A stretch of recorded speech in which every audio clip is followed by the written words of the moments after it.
I am Sherman D. Manning. I am Sherman D. Manning.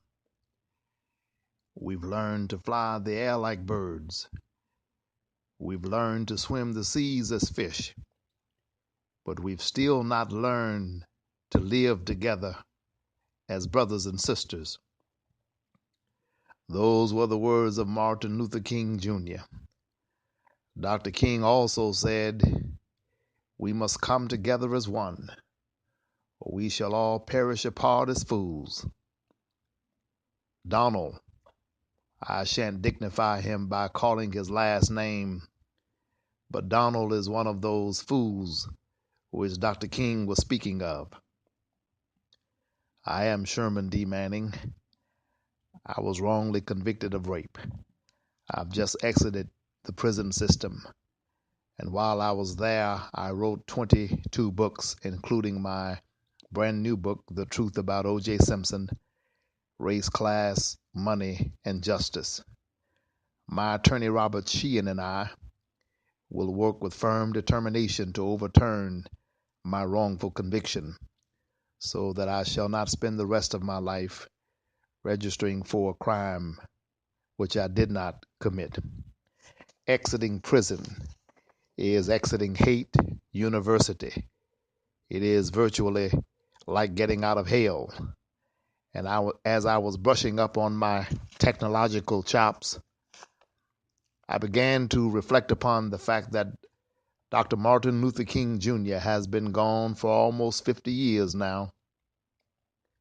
And in this age of GPS and smartphones, with all of the celebrated advances we've made in medicine, in science, and in technology, if Dr. King were to somehow miraculously rise from the dead, Dr. King would be lost. It occurred to me that the only two things that Dr. King would recognize are our broken, outdated criminal justice system and Donald and his Republican Party. If Dr. King could hear a sitting governor refer to America's first African American president as a petulant child, which is code for calling him boy.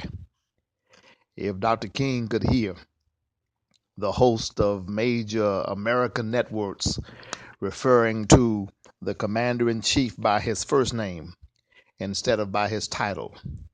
If Dr. King could see a sitting congressman blatantly disrespect a president during a State of the Union address by yelling out, "You lie."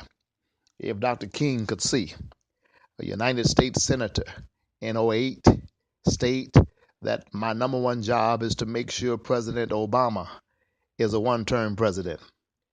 If Martin Luther King Jr. could see Donald making fun of the disabled, denigrating women, maligning Hispanics, and attacking Muslims, if Dr. King could see the way that the U.S. media has given Donald free press and a free pass. Donald, the same man who was afraid to face Megyn Kelly, yet instead of calling him a coward, the media called him courageous. If Martin Luther King Jr. could attend a Donald rally where people are giving Hitler salutes, yet the media failed to report it, I am afraid that Donald would remind Dr. King of that infamous governor whose lips dripped with the words of interposition and nullification. If Dr. King could see that the Ku Klux Klan has endorsed Donald, and ABC, CBS, and NBC looked the other way, Dr. King would be reminded of the racist corporate-owned media of the 1950s. Donald would remind Dr. King of Lester Maddox and Bull Connor. This Donald, who wants to be president, reminds me of Donald Sterling. If Dr. King could see how the Republican Party has manipulated gerrymandering and engaged upon a scheme to suppress the black vote in America, Dr. King would think that it was 1956 and not 2016. If Dr. King could see how every Republican senator and every Republican candidate for president has sold their souls to the NRA, Dr. King would be ashamed and alarmed. Whether we have a Republican Party, whenever we have a Republican Party which fears the NRA more than it fears ISIL, we do have a problem. We have cowards running for the biggest, toughest job in the country. Anytime you dodge a debate stage and stage a fundraiser, you are a coward. Donald proved to be a coward in 2012 when he lied by claiming to send 3 unnamed investigators to Hawaii to prove that President Obama was not born in Hawaii. And even after that lie, or in spite of that lie, the economy was not doing well in 2012. Unemployment was high, jobs were low, gasoline was high, and wages were low. Yet as vulnerable as President Obama was in 2012, Donald was afraid to run against him. Donald ran and hid. He's a coward. Donald did not want to stand on that stage and debate President Obama. He was more afraid of President Obama than he is of Megyn Kelly. Donald is a coward. He has been aided and abetted by Chuck Todd, John Dickerson, and others in the media. According to Tim Mack, Donald raped his ex-wife, and his mob lawyer, Michael Cohen, stated that a man could not rape his wife. That misogynistic lawyer still works for Donald.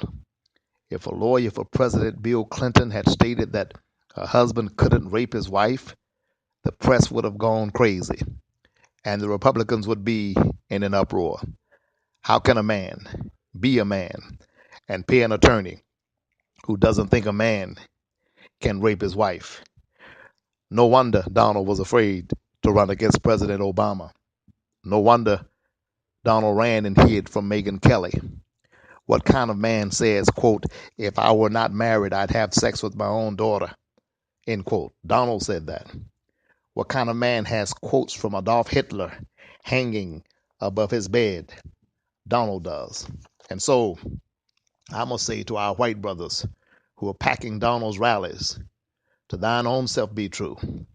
America's the greatest country on earth. We shall overcome. We've come too far in this great nation to be hoodwinked by a modern day Hitler. We've come too far to turn back now. Donald has been endorsed by the Klan and anointed by the media. But let us not believe the hype. Any man who lies pathologically, a man who is unwilling to even tell the truth about his hair, a racist bigot who owns a beauty pageant, cannot be trusted with a nuclear arsenal. My fellow Americans, no presidential candidate who is endorsed by Putin deserves the codes to our nuclear weapons. Donald is a bigot. Donald is a pathological liar. Donald is a rapist. I wrote a book titled America's Richest Pedophiles. Donald is on the cover of that book. Justice is what love looks like in public. Justice is what love looks like in public. That is what Dr. King said about justice. I just left the prison. I was housed with Joe Son. I was also housed with Charlie Manson, Eric and Lyle Menendez.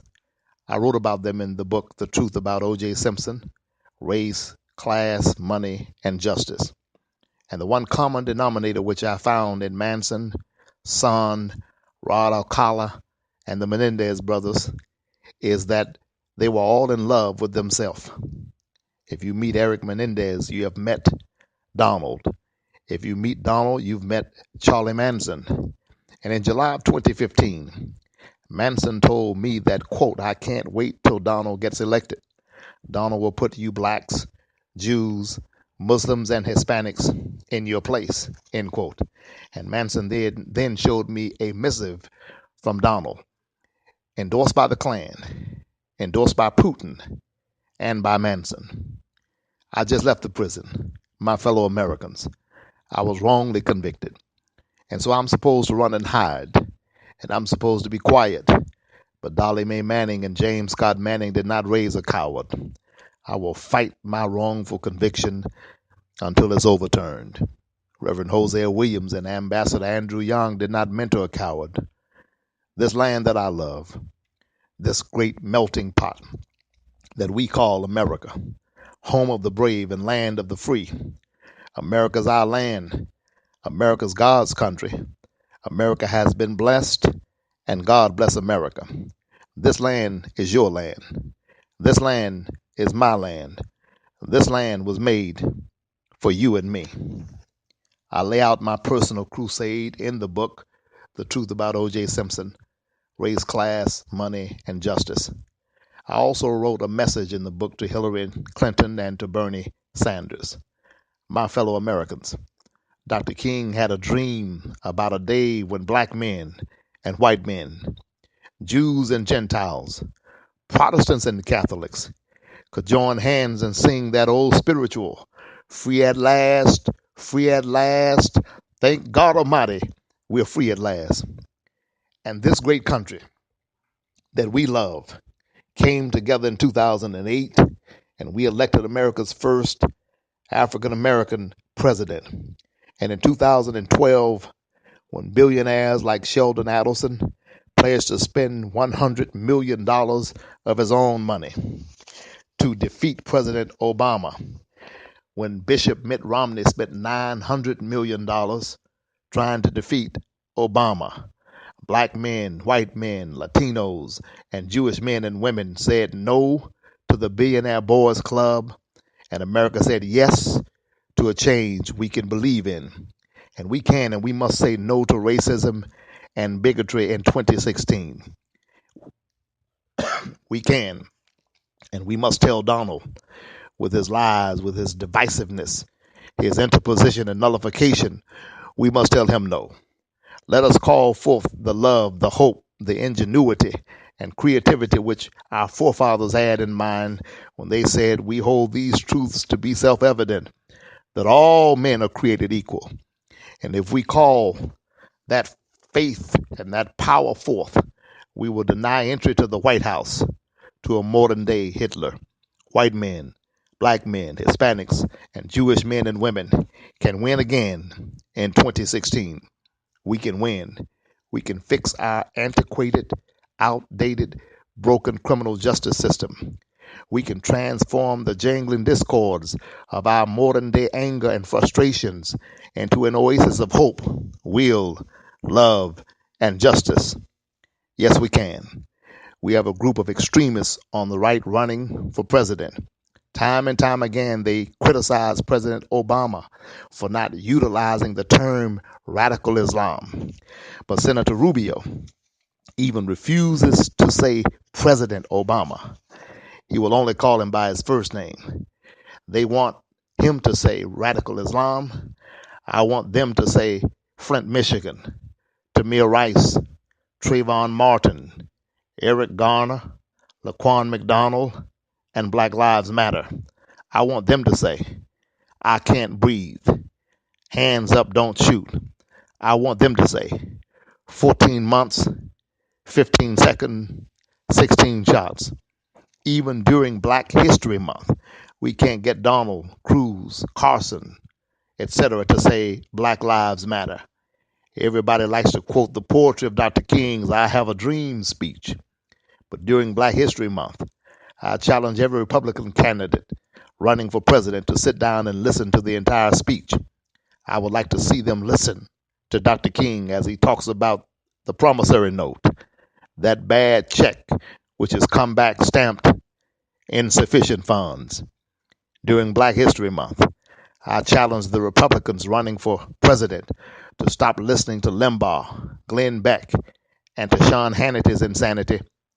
Listen to Dr. King as he told us that we must do something about poverty, about police brutality, about institutional racism, voter suppression, and about the Ku Klux Klan.